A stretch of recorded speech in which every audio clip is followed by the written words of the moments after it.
এই যে কেকের পিছনে যে ফুলগুলো দেখছো না, এই ফুলগুলো আমার এত প্রিয়। আচ্ছা, তোমরা কি কেউ এই ফুলগুলোর নাম জানো? নাম জানলে অবশ্যই জানাবে। হ্যালো, আসসালামু আলাইকুম। চলো তোমাদের সাথে আজকে আরও একটা কেকের ভিডিও শেয়ার করি আর একটুখানি গল্প করি।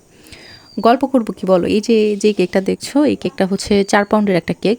তো আমি ভাবতেছি যে এই যে গরম আসার সাথে সাথে যেভাবে কারেন্ট যাচ্ছে, মানে এটা যদি কন্টিনিউ হয় সামনের দিকে, তাহলে এই যে হোম বেকার যারা আছো তাদের কিন্তু 12টা বেজে যাবে। কেন বলছি এই কথা জানো? এই যে বললাম 4 পাউন্ডের এই কেকটা আমি বানানোর জন্য পুরো সব মিলিয়ে সময় পেয়েছি মাত্র 2 ঘন্টা। 2 ঘন্টায় 4 পাউন্ডের একটা কেক বানিয়েছি, মানে এটা কি কোনো কথা? মানে কিভাবে যে কি করতে হয়েছে সেটা আমি নিজেটা শুধু নিজেই জানি। যাই হোক, এটা যদি কন্টিনিউ হয় মানে পুরো গরমের সময়টাতে, তাহলে কিন্তু অবস্থা সত্যি সত্যি খারাপ হয়ে যাবে। কিছু কিছু কেকের অর্ডার থাকে যারা আগে পেমেন্ট করে দেয়। তারপরে হচ্ছে এমনও কিছু অর্ডার থাকে যে তারা প্রোগ্রামের অ্যারেঞ্জ করে ফেলছে, এখন কেক লাগবেই। তো এই মুহূর্তে তাদেরকে তো কোনোভাবেই ক্যান্সেল করা যায় না।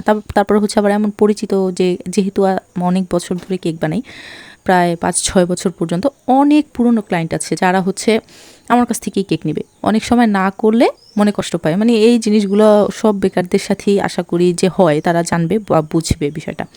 তো ওই মুহূর্তে দাঁড়ায় হচ্ছে তাদেরকে না করা যায় না, তারা মনে কষ্ট পায়। অথচ এই জিনিসটা তো তুমি কারেন্ট ছাড়া মানে কোনোভাবেই কোনো কিছু করা পসিবল না।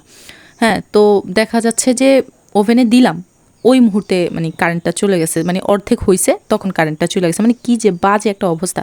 তারপরে ধরো ছোটো ছোটো কেকগুলো ধরো চুলাতে দেওয়া যায়, চুলা মানে গ্যাসের চুলাতে দেওয়া যায়, কিন্তু এই যে বড় কেক যেগুলা, সেগুলা তো হচ্ছে এত বড় কেক তো তোমার ইতে দেওয়া যায় না। যেমন 4 পাউন্ড 5 পাউন্ডের কেকগুলো, এগুলো তো তোমার চুলাতে দেওয়া যায় না, তখন অনেক সমস্যা হয় অনেক। যাই হোক, এখন এই কারেন্টের এই সমস্যা তো আমার পক্ষে সমাধান করা সম্ভব না।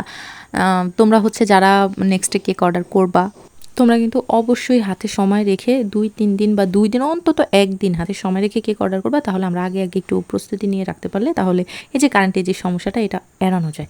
তো যাই হোক, আমার কেকটা কথা বলতে বলতে রেডি করা শেষ। আর কেকটা ভাইয়াটা তার মায়ের জন্য নিয়েছে। মায়ের জন্য যে কোনো কিছু গিফট বা যেটাই হোক না কেন, এটা অনেক বেশি স্পেশাল আর সুন্দর হয়। কেকটা কেমন হয়েছে তোমরা অবশ্যই সেটা জানাবে। আর কেকের পিছনে ব্যাকগ্রাউন্ডের ফুলগুলো কেমন লাগছে সেটা তো জানাবেই। তো আজকের ভিডিও এই পর্যন্তই। দেখা হচ্ছে, কথা হচ্ছে নেক্সট ভিডিওতে। সে পর্যন্ত সবাই ভালো থাকবে। আল্লাহ হাফেজ।